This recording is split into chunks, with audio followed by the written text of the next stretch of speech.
الحمد لله رب العالمين والصلاة والسلام على سيد الأنبياء والمرسلين وعلى آله وأصحابه أجمعين أما بعد قال النبي صلى الله عليه وسلم الراحمون يرحمهم الرحمن ارحموا من في الأرض يرحمكم من في السماء او كما قال صلی اللہ علیہ وسلم۔ طلباء کرام اور معزز مہمانان کرام، یہ ہم سب کے لیے مقام حمد اور مقام شکر ہے کہ اللہ رب العزت نے اس مبارک موقع میں ہمیں یہاں جمع ہونے کا موقع عطا فرمایا۔ ہمارے اسلاف اکابر کی نسبتوں سے جڑا ہوا یہ مبارک مدرسہ، اور اس مبارک مدرسے میں بہت ہی معزز قابل قدر اصحاب نسبت اور جید علماء کرام محدثین اعظام، جنہوں نے مکمل پورے سال میں دور حدیث شریف کی مختلف کتابیں پڑھائی ہیں، ان حضرات کے طلباء کو آخری حدیث کا درس دینا یہ حقیقتاً مجھ جیسے ناچیز کے لیے بالکل موزوں نہیں ہے، لیکن ان حضرات کی خرد نوازی ذرہ نوازی ہے کہ ان حضرات کا حکم ہوا، اس لیے آپ حضرات کے سامنے آخری باب اور آخری درس کے لیے حاضر خدمت ہوا۔ اللہ تعالیٰ ہم سب کے لیے اس کو مبارک کرے، ہم سب کے لیے اللہ تعالیٰ سعادتوں کا، خیر کا، دنیاوی اخروی بھلائیوں کا اس کو ذریعہ بنائے۔ یہ کتاب محمد ابن اسماعیل ابن ابراہیم ابن مغیرہ، جن کو امام بخاری کہتے ہیں، کیونکہ بخارا کے رہنے والے تھے، اس لیے محمد ابن اسماعیل نور اللہ مرقدہ کو امام بخاری کہا جاتا ہے، اور سند میں ان کے نام کے ساتھ یمانی بھی کہا جاتا ہے، کیونکہ ان کے پردادا مغیرہ یہ یمان ابن اخنس حاکم بخارا کے ہاتھ پر ایمان قبول کیے تھے، اس لیے مغیرہ ایمان قبول کرنے کی نسبت کے اعتبار سے یمانی تھے، اس لیے ان کے نسل میں بھی یہ نسبت چلی، اور امام بخاری رحمۃ اللہ علیہ کو بھی یمانی کہا جاتا ہے۔ اسی طرح امام بخاری رحمۃ اللہ علیہ کے ساتھ ایک نسبت جعفی کی بھی لگائی جاتی ہے۔ ایک قبیلہ یمن میں عربی النسل لوگوں کا قبیلہ ہے بنو جوف، اس کی طرف ان کی نسبت نہیں ہے۔ امام بخاری رحمۃ اللہ علیہ عربی النسل نہیں ہے، امام بخاری رحمۃ اللہ علیہ بخارا کے ہیں، عرب کے نہیں ہیں، ان کی نسبت جوفی یہ بھی اخنس ابن یمان کے اعتبار سے لگائی جاتی ہے۔ تو مغیرہ جو چوتھے دادا پر دادا ہیں، یہاں سے گویا کہ ان کے نسل میں اسلام چلا ہے۔ مغیرہ سے اوپر بردزبہ یہ مسلمان نہیں ہوا تھا، ان کا اسلام ثابت نہیں ہے، اس لیے سند میں ان کے نام لینے میں کوئی خیر اور برکت بھی نہیں ہے، اس لیے محققین مغیرہ تک ہی نام لیتے ہیں، بردزبہ کا نام نہیں لیتے کہ کافر کے نام میں کیا برکت۔ اور پھر آگے دعا بھی کی جاتی ہے، اللہم انفعنا بعلومہم، تو ہم ضمیر کا مرجع میں بھی استثناء کی ضرورت نہ رہے۔ بہرحال یہ امام بخاری رحمۃ اللہ علیہ کی کتاب ہے، جن کو علی الاطلاق امیر المؤمنین فی الحدیث کہا جاتا ہے، یعنی حدیث کے یہ امیر المؤمنین تھے، حدیث کے سب سے اونچے درجے کے امام تھے۔ ہر زمانے میں امیر المومنین فی الحدیث مختلف محدثین گزرے ہیں، ان کو اس زمانے کے اعتبار سے امیر المؤمنین فی الحدیث کہا گیا ہے، لیکن علی الاطلاق جب امیر المؤمنین فی الحدیث بولا جاتا ہے تو اس سے امام بخاری رحمۃ اللہ علیہ مراد لیے جاتے ہیں۔ گویا کہ فن حدیث کے یہ شہسوار ہیں، یہ امام ہیں، یہ امیر اور فن حدیث کے حاکم ہیں، لیکن فن فقہ اور دوسرے فنون میں حضرت امیر المومنین نہیں ہے۔ ہر آدمی ہر فن کا امام اور ماہر ہو یہ کوئی ضروری نہیں۔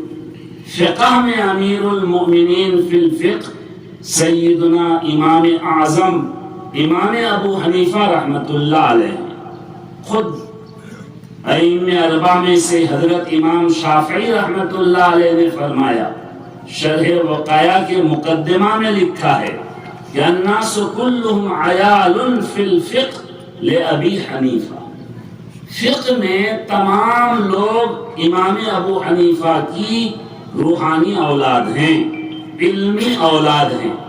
تو فقہ میں امام اعظم اور امیر المؤمنین یہ امام ابو حنیفہ رحمۃ اللہ علیہ ہیں، اور حدیث میں امیر المؤمنین امام بخاری رحمۃ اللہ علیہ ہیں۔ اس بات کو خاص طور سے ہمارے طلباء کو سمجھنے کی ضرورت ہے، اس لیے کہ آج کل کچھ لوگ ہر بات میں امام بخاری رحمۃ اللہ علیہ کا حوالہ تلاش کرتے ہیں کہ امام بخاری نے کیا لکھا۔ فن حدیث کے متعلق امام بخاری نے جو کچھ لکھا وہ بہت وزنی بات ہے، لیکن مسائل و مسائل میں فقہ میں امام بخاری رحمۃ اللہ علیہ کا وہ درجہ وہ مقام نہیں ہے جو ائمہ اربعہ کا، سفیان ثوری، عبداللہ ابن مبارک، اسحاق ابن راہویہ وغیرہ رحمہم اللہ کا ہے۔ چنانچہ امام بخاری رحمۃ اللہ علیہ کے خاص الخاص شاگرد، ایسے چہیتے شاگرد جن کے متعلق بعض علماء نے یہاں تک لکھا ہے کہ امام بخاری رحمۃ اللہ علیہ کی وفات کے غم میں امام ترمذی رحمۃ اللہ علیہ اندھے ہو گئے، رو رو کر۔ اتنے چہیتے، اتنے عاشق شاگرد رشید، انہوں نے اپنی کتاب ترمذی شریف میں مسائل و مسائل میں کہیں امام بخاری رحمۃ اللہ علیہ کا انہوں نے حوالہ نہیں دیا۔ بہت سی جگہ میں امام بخاری رحمۃ اللہ علیہ کا نام لائے ہیں کہ میں نے اس راوی کا نام امام بخاری محمد ابن اسماعیل سے پوچھا، انہوں نے یہ بتایا، اس حدیث کے بارے میں محمد ابن اسماعیل نے یہ بتایا۔ جگہ جگہ امام بخاری رحمۃ اللہ علیہ کا نام لائے ہیں، لیکن مسائل و مسائل میں کہ اس حدیث سے کس امام نے کس طرح کیا مسئلہ نکالا، اس میں اہل کوفہ کا نام لیے ہیں، امام شافعی، امام مالک، سفیان ثوری، اسحاق ابن راہویہ، عبداللہ ابن مبارک وغیرہ، عبد الرحمن ابن مہدی وغیرہ کا نام لیے ہیں، لیکن امام بخاری رحمۃ اللہ علیہ کا نام مسائل و مسائل میں پوری کتاب سنن ترمذی میں کہیں پر نہیں لیا۔ اس سے معلوم ہوا کہ حضرت امام ترمذی رحمۃ اللہ علیہ اس بات کو سمجھ رہے تھے کہ امام بخاری رحمۃ اللہ علیہ فن حدیث کے امیر المومنین ہیں، فن فقہ میں امام بخاری رحمۃ اللہ علیہ کا وہ مقام نہیں ہے کہ ان کی تقلید کی جائے، ان کو ائمہ متبوعین کے صف میں شمار کیا جائے۔ اس سے یہ بھی اچھی طرح سمجھ میں بات آ رہی ہوگی کہ لکل فن رجال، ہر فن کے رجال ہوتے ہیں، ہر فن کے ماہرین ہوتے ہیں۔ اگر ایک فن میں ایک ماہر ہے تو ہر بات میں آپ انہیں کی پیروی کریں، یہ حماقت اور جہالت کی بات ہوتی ہے کہ ایک آدمی پیر مغاں ہے، پیر کامل ہے، آپ ان کے دستے مبارک میں بیعت ہو گئے، ان کو بزرگ شخصیت مانتے ہیں، تو اب انہی سے مسئلہ مسائل بھی پوچھیں، وہ جو کہے اسی کی پیروی کریں؟ نہیں، بس پیری مریدی کے لائن سے وظیفہ اور اصلاح کے لائن سے متعلق چیزیں ان سے معلوم کریں گے، مسئلوں مسائل سے متعلق ان سے کچھ معلوم نہیں کریں گے۔ چنانچہ ہمارے اکابر میں حضرت اقدس سید الطائفہ مولانا رشید احمد گنگوہی نور اللہ مرقدہ ایک موقع سے حاجی امداد اللہ صاحب مہاجر مکی رحمت اللہ علیہ کے متعلق فرمائے کہ ہم نے حضرت کے ہاتھ پر اس لیے بیعت کی ہے کہ ہم اپنے علوم پر اخلاص کے ساتھ عمل کریں۔ حضرت اگر کوئی شریعت کے خلاف بات کہے، کسی کتاب میں کوئی ایسی چیز لکھ دے جو ہماری نگاہ میں ہمارے علوم کے اعتبار سے بدعت ہے، تو ہم اس کی پیروی نہیں کریں گے۔ یہ فرق اگر ہمارے اندر رہے تو گمراہی سے بہت جگہ بچیں گے۔ بہت مرتبہ ایک چیز میں کوئی کسی کو مطبوع اور قابل اتباع سمجھتا ہے تو ہر بات میں انہی کو قابل اتباع سمجھتا ہے۔ حالانکہ اگر ایک آدمی تصوف میں ماہر ہے، دعوت و تبلیغ میں ماہر ہے، تو کوئی ضروری نہیں کہ وہ مسئلہ مسائل میں بھی ماہر ہو۔ ایک آدمی حدیث کا ماہر ہے، حدیثیں ان کو بہت یاد ہیں، تو کوئی ضروری نہیں کہ مسئلہ مسائل کے بھی وہ ماہر ہو۔ خود امام ابو حنیفہ رحمت اللہ علیہ کا واقعہ ہے کہ ان کے ایک استاد نے حضرت امام ابو حنیفہ رحمت اللہ علیہ سے ایک مسئلہ معلوم کیا کہ حضرت کہ نعمان یہ مسئلہ جو ہے ذرا بتاؤ۔ امام ابو حنیفہ رحمت اللہ علیہ فوراً مسئلہ بتا دیا۔ استاد نے کہا یہ مسئلہ تم کو ملا کہاں؟ کہ حضرت جو حدیث آپ نے فرادن مجھے بیان کی تھی اسی حدیث میں تو مسئلہ ہے، اور اس طرح مسئلہ نکلتا ہے۔ تو استاد نے کہا واللہ انتم الاطباء ونحن الصیادلہ، خدا کی قسم تم تو ڈاکٹر ہو، ہم تو جو ہے دوا فروش ہیں۔ دوا بیچنے والے کے پاس دواؤں کا ڈھیر ہوتا ہے، لیکن ان کو یہ معلوم نہیں کہ کس دوا کے کتنی مقدار میں شفا کی کیا خاصیت ہے۔ ڈاکٹر کے چیمبر میں ڈسپنسری میں دوائیاں زیادہ نہیں ہوتی ہیں، لیکن ان کو یہ معلوم ہے کہ کون سی دوا اور کس دوا کے کس مقدار سے اس مریض کو فائدہ حاصل ہوگا۔ تو امام ابو حنیفہ رحمت اللہ علیہ کے ان کے استاد نے فرمایا کہ آپ طبیب ہیں، ڈاکٹر ہیں، ہمارے پاس حدیثوں کا ذخیرہ ہے، لیکن کس حدیث میں کیا مسئلہ ہے یہ ہم کو معلوم نہیں۔ آپ کے پاس ذخیرہ حدیث زیادہ بڑا نہیں ہے، لیکن کس حدیث میں کیا مسئلہ ہے یہ آپ کو معلوم ہے۔ اس کا یہ مطلب بھی نہیں کہ سیدنا امام ابو حنیفہ رحمت اللہ علیہ کو حدیثیں یاد نہیں تھی، بلکہ خود امام ابو حنیفہ رحمت اللہ علیہ کی کتاب ہی جو ہے حدیث کی سب سے پرانی ہے، کتاب الآثار۔ چنانچہ ایک شافعی عالم نے لکھا کہ امام مالک رحمت اللہ علیہ موطا امام مالک جو ہے امام ابو حنیفہ رحمت اللہ علیہ کے اس کتاب کے طرز پر لکھے، تو لہذا بہرحال کہہ رہا تھا کہ امام بخاری رحمت اللہ علیہ فن حدیث کے امیر المومنین ہیں، لیکن مسئلوں مسائل کے امیر المومنین نہیں ہیں۔ امام بخاری اپنی کتاب میں جو حدیثیں بیان فرمائے ہیں وہ حدیثیں بلا شبہ اعلیٰ درجہ کی حدیثیں ہیں، مگر ترجمۃ الباب میں انہوں نے اپنی جو رائے بیان کی ہیں وہ رائے کوئی قابل اعتبار نہیں ہے۔ کتاب الحیل میں جو قال بعض الناس قال بعض الناس قال بعض الناس اتنا کیے کہ امام مسلم رحمت اللہ علیہ تو ناراض ہو گئے تھے کہ میرے استاد حدیث کی کتاب لکھے ہیں یا جو ہے ایک چور دروازہ ترجمۃ الباب کے نام سے لکھ کر یہاں ان پر رد، اس لیے میں ایسی کتاب لکھوں گا اس میں اللہ کے نبی کے کلام کے علاوہ کوئی ایک لفظ بھی نہیں لکھوں گا۔ یہ اختلاف محمود کی وجہ سے مسلم شریف کا وجود ہوا۔ امام مسلم نے مسلم شریف اس انداز میں لکھی کہ عنوان بھی نہیں لکھا کہ عنوان لکھوں گا تو اس سے ہماری رائے سمجھ میں آئے گی کہ میں آمین بالجہر کے کچھ ان حدیثوں سے نکال رہا ہوں، اسی لیے عنوان تک ہیڈنگ تک امام مسلم رحمت اللہ علیہ نے نہیں لکھی۔ تو بہرحال امام بخاری رحمت اللہ علیہ حدیث کے امیر المومنین ہیں، اسی وجہ سے اللہ تبارک و تعالیٰ نے ان سے فن حدیث میں اتنا اعلیٰ کام لیا اور امت کا ان کی کتاب کو ایسا تلقی بالقبول اور قبولیت حاصل ہوئی کہ امت کا اس پر اجماع ہو گیا کہ اس کتاب کو پڑھے بغیر ہم عالم کہیں گے ہی نہیں۔ کسی کو عالم کہنے کے لیے اس کتاب کو پڑھنا ضروری ہے۔ کیوں؟ اس لیے کہ امام بخاری رحمۃ اللہ علیہ نے ایک تو یہ التزام کیا، اہتمام کیا کہ اپنی کتاب میں صحیح ترین حدیثیں ہی بیان کروں گا۔ چنانچہ حضرت نے اپنے بچپنا میں ایک خواب دیکھا تھا کہ اللہ کے نبی صلی اللہ علیہ وسلم تشریف فرما ہے اور حضرت امام بخاری رحمۃ اللہ علیہ اللہ کے نبی صلی اللہ علیہ وسلم پر پنکھا ہو کر رہے ہیں، مچھر بھگا رہے ہیں۔ انہوں نے اپنے استاد اسحاق ابن راہویہ رحمۃ اللہ علیہ سے اس خواب کو بیان کیا تھا، تو اسحاق ابن راہویہ، اسحاق ابن ابراہیم نے ان کو یہ تعبیر بتائی تھی کہ اللہ تعالیٰ آپ سے صحیح حدیثوں کے امتیاز کا کام لیں گے، کہ صحیح حدیثوں کو کمزور اور ضعیف سے آپ چھانٹ کر کتاب لکھیں گے۔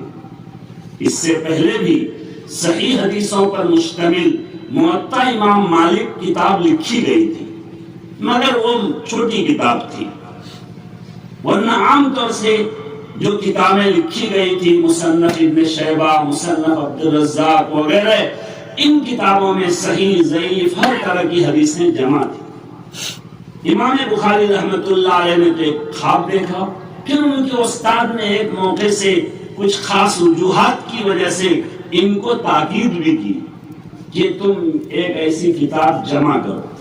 چنانچہ تقریباً 6 لاکھ حدیثیں امام بخاری رحمۃ اللہ علیہ کو یاد تھی، ان میں سے چھانٹ کر امام بخاری رحمۃ اللہ علیہ تقریباً 7 ساڑھے 7 یا 8 ہزار حدیثوں پر مشتمل یہ بخاری شریف الجامع الصحیح المسند المختصر من امور رسول اللہ صلی اللہ علیہ وسلم وسننہ وایامہ، اس نام سے انہوں نے یہ کتاب لکھی، اور اس اہتمام کے ساتھ انہوں نے یہ کتاب لکھی کہ ہر حدیث کو لکھنے سے پہلے غسل فرماتے، 2 رکعت نفل استخارے کی نیت سے پڑھتے، پھر استخارہ کرتے اور روضہ اقدس کی طرف متوجہ ہو کر مراقبہ کرتے۔ جب ادھر سے اشارہ ملتا اور ان کے دل میں القاء ہوتا کہ اس حدیث کو کتاب میں لکھ سکتے ہیں، تب حدیث کو لکھتے۔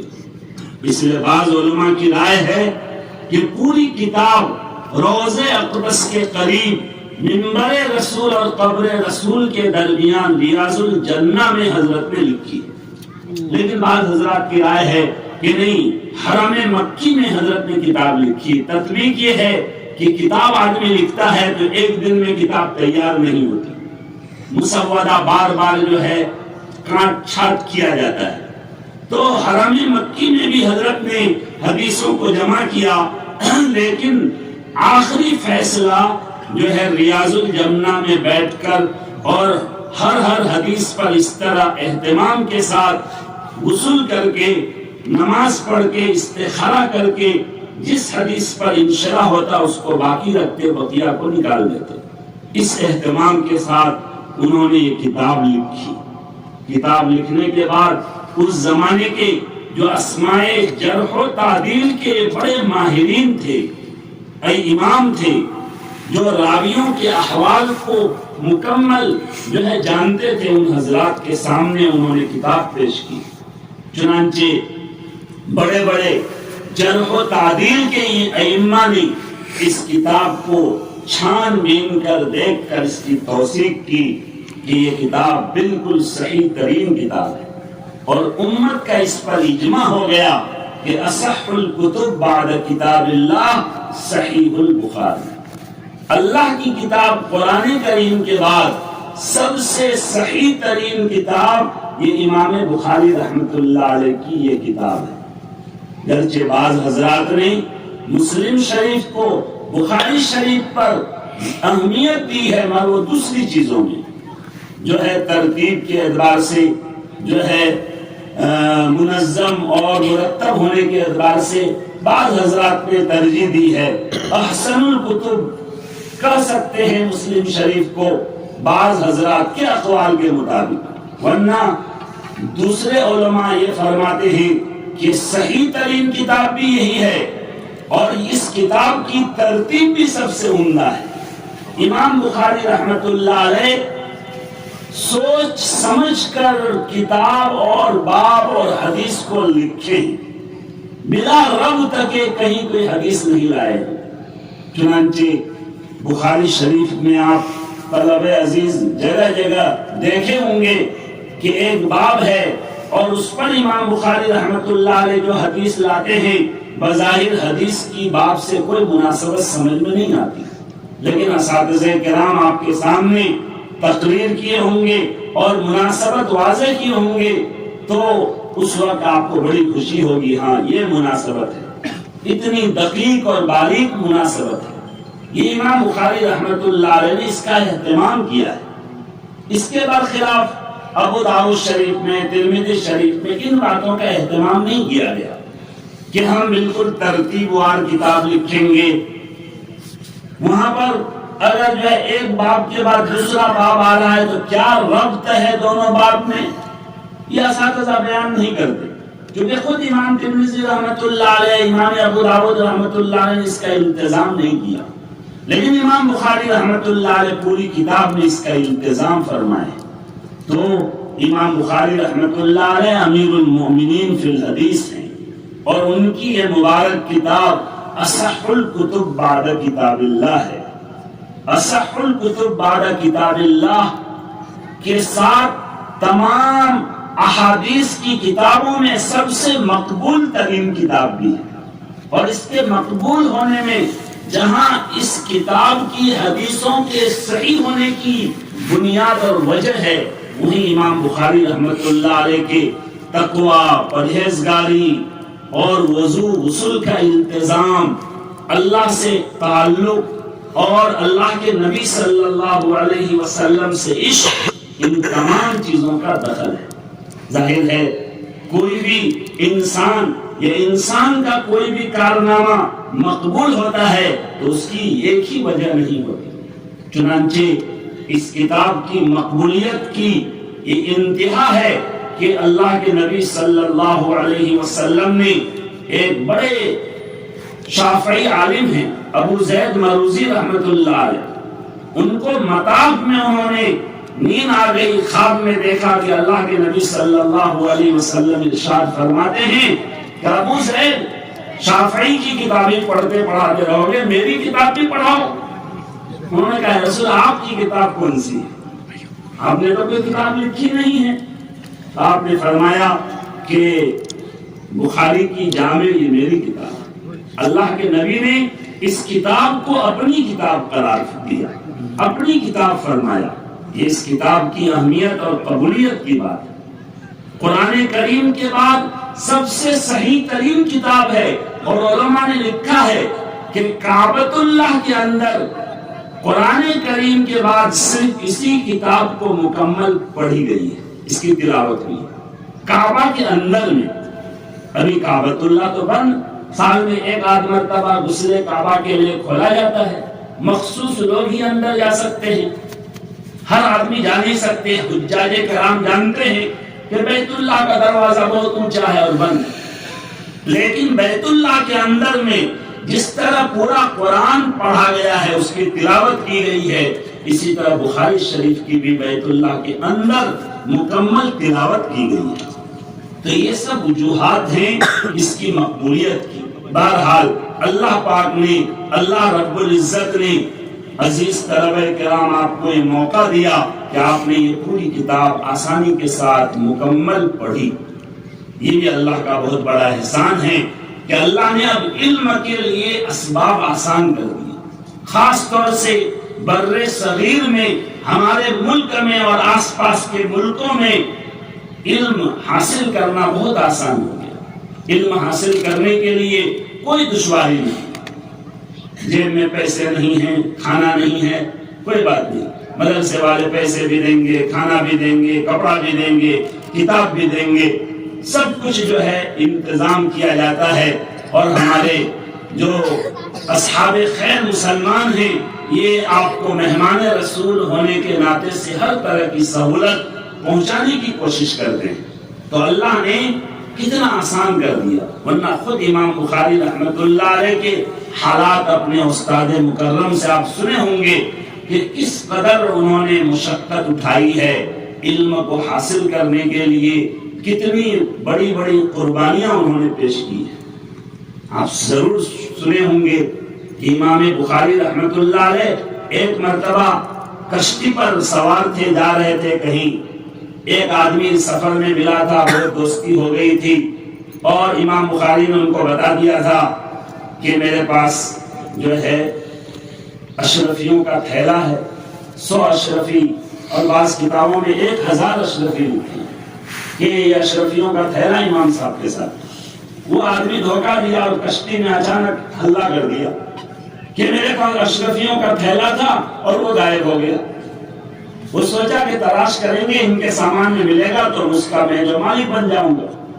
جب امام بخاری رحمت اللہ علیہ نے یہ منظر دیکھا تو تھیلا پانی میں دریا میں ڈبو دیا، دریا میں گرا دیا۔ بعد میں سب سامان تلاش کیا گیا، امام بخاری رحمت اللہ علیہ کا بھی سامان تلاش کیا گیا، لیکن وہ تھیلا نہیں ملا۔ بعد میں اس رفیق سفر دھوکے باز نے کہا کہ وہ تھیلا گیا کہاں؟ آپ کے بیگ میں، آپ کے سامان میں تو تھیلا تھا۔ امام بخاری رحمت اللہ علیہ نے فرمایا کہ وہ تھیلا میں نے دریا میں ڈال دیا۔ اللہ اکبر، اتنا بڑا مال آپ نے ضائع کر دیا۔ کہا کم وقت اس مال کی کیا حقیقت ہے؟ اگر وہ میں گراتا نہیں، ضائع نہیں کرتا، اور تم کہتے میرا ہے، میں کہتا میرا ہے، تو میری دیانت پر شبہ ہو جاتا۔ پھر علم حدیث میں جو ہے میرا وہ مقام نہیں رہتا۔ لوگ مجھ پر شبہ کی نیت سے دیکھتے، کچھ لوگ تمہاری بات مانتے، کچھ لوگ میری بات مانتے، میں مختلف ہی بن جاتا۔ تو کسی بڑے مقام کے لیے اس طرح کی قربانی دینی پڑتی۔ تو پہلے علم حاصل کرنا کتنا مشکل تھا۔ ایک بڑے عالم گزرے ہیں ابھی زمانے قریب میں، دارالعلوم دیوبند تشریف لائے تھے، اور ان کی جو ہے تحریر بھی بعض رسالوں میں چھپی تھی، جو ہے ابو غدہ عبد الفتاح رحمت اللہ علیہ، انہوں نے ایک کتاب لکھی ہے صفحات من صدر العلماء۔ اس کتاب میں ایک واقعہ انہوں نے لکھا ہے کہ ایک مرتبہ بقی ابن اخلد نامی مغرب کا ایک طالب علم امام احمد رحمت اللہ علیہ کے پاس حدیث پڑھنے کے لیے 1 مہینے کی مسافت طے کر کے آیا۔ 1 مہینے کی مسافت طے کر، جب وہ بالکل 10 بجے تک انشاءاللہ، تو جب وہ جو ہے وہاں پہنچ گئے تو معلوم ہوا کہ حاکم وقت نے امام احمد ابن حنبل پر پابندی لگا دی، ان کو نظر بند کر دیا ان کے گھر میں، وہ درس نہیں دے سکتے، وہ باہر نہیں نکل سکتے۔ چنانچہ یہ جا کے امام احمد رحمت اللہ علیہ سے ملے اور کہ حضرت میں بہت دور سے آیا ہوں آپ سے حدیث پڑھنے کے لیے۔ امام احمد رحمت اللہ علیہ نے فرمایا کہ سنی لیے ہوگے، میرا درس تو بند ہے۔ کہا کہ ٹھیک ہے، ایک کام کیجیے، میں ہر دن بھکاری بن کر آپ کے محلے میں صدا لگاتے لگاتے آپ کے دروازے پر آؤں گا، آپ بھیک دینے کے بہانے سے نکلیے گا اور مجھے ایک حدیث سنا دیجیے گا۔ اس طرح بھکاری بن کر 3 مہینے تک انہوں نے حدیثیں سنی۔ پھر 3 مہینے میں وہ پابندی ہٹ گئی، اور امام احمد ابن حنبل رحمت اللہ علیہ نے جب درس شروع کیا، اس طالب علم کو پہلی تیپائی پر اپنے سامنے بیٹھایا اور اپنے طلباء سے ان کا حال بتایا، کس طرح مشقتیں اٹھا کر، ذلت رسوائی برداشت کر کے پہلے زمانے میں علماء علم حاصل کرتے تھے۔ ہزاروں واقعات اس طرح کے۔ اللہ نے اب علم حاصل کرنے کو آسان کر دیا، یہ اللہ کا احسان اور فضل ہے، اس نعمت کی ہمیں قدر کرنی چاہیے۔ اور بخاری شریف مکمل ہونے کا مطلب یہ نہیں ہے کہ علم مکمل ہو گیا، نصاب آپ نے مکمل کیا، علم مکمل نہیں ہوا۔ علم کا زمانہ تو من المہدی الی اللحد ہے. اس نصاب سے ایک طریقہ معلوم ہو گیا کہ علم حاصل کس طرح ہوگا. اتنا پتہ چل گیا کہ مسئلہ تلاش کرنے کے لیے ہدایہ کھولنا پڑے گا، حدیث تلاش کرنے کے لیے مشکات کھولنا پڑے گا. یہ اندازہ لگ گیا. ہمارے حضرت الاستاذ مفتی سعید احمد صاحب پالنپوری نور اللہ مرقدہ فرمایا کرتے تھے کہ پڑھنے کے بعد 10 سال تک محنت سے، لگن سے اگر تم پڑھانے میں لگے رہو گے تو 10 سال کے بعد علم آنا شروع ہوگا. لہذا عزیز طلبہ کرام، علم کا آج جو ہے آپ کا ختم نہیں ہو رہا ہے، نصاب کی تکمیل ہو رہی ہے. اور حضرت فرمایا کرتے تھے کہ جو طالب علم سمجھتا ہے کہ میں فاضل بن گیا تو وہ فضول سے فاضل بنا، فضیلت سے نہیں. اور جو سمجھتا ہے میں فارغ ہو گیا، حضرت فرماتے فارغ تو آدمی استنجا سے ہوتا ہے، علم سے کیا کیسے فارغ ہو؟ علم سے کبھی فراغت نہیں ہوگی. علم اسی کو آئے گا جو موت تک طالب علم رہے. علم کا جذبہ، علم حاصل کرنے کا شوق جو ہے، اور صرف علم نہیں، ساتھ ساتھ عمل کا بھی جذبہ. امام احمد ابن حنبل رحمۃ اللہ علیہ اور بعض علماء امام محمد ابن محمد شیبانی رحمۃ اللہ علیہ کی طرف نسبت کرتے ہیں. انہوں نے جب فرمایا کہ علم حاصل کرنے کا وقت جو ہے ماں کے گود سے قبر تک ہے، تو ایک طالب علم نے پوچھا فَأَيْنَ الْعَمَلُ، عمل کب کریں گے؟ جب موت تک علم ہی حاصل کریں گے تو عمل کب کریں گے؟ حضرت نے فرمایا انما علمنا هو العمل، ہمارا علم یہی عمل ہے. یہ علم حاصل کرنا اخلاص کے ساتھ ہوگا تو یہ عمل بھی ہوگا. اور ایک مطلب علم حاصل کرنے کے ساتھ ساتھ عمل کرنا ہے. یہ نہیں کہ جو ہے فارغ ہونے کا 1 سال جماعت میں لگائیں گے تب جو ہے ہم عمل شروع کریں گے. نہیں، زمانے طالب علمی ہی میں جو آدمی، جو طالب علم جو ہے نمازی بنتا ہے، باعمل بنتا ہے، ان کے عمل میں ترقی بعد میں ہوتی ہے. یہ مادر علمی ہے. ماں کے پیٹ میں جو اعضاء بنتے ہیں وہی اعضاء بعد میں بڑھتے ہیں. بہرحال اس لیے ہم عزیز طلبہ کرام اللہ کا شکر بھی ادا کریں اور یہ تصور لیں کہ ہم نے ابھی فراغت حاصل نہیں کی، فضیلت حاصل نہیں کی. ایک نصاب اللہ کے فضل سے ہم نے مکمل کیا. اب اس نصاب سے ہم کو علم حاصل کرنے کا طریقہ معلوم ہو گیا. اب اس طریقے کے مطابق ہم علم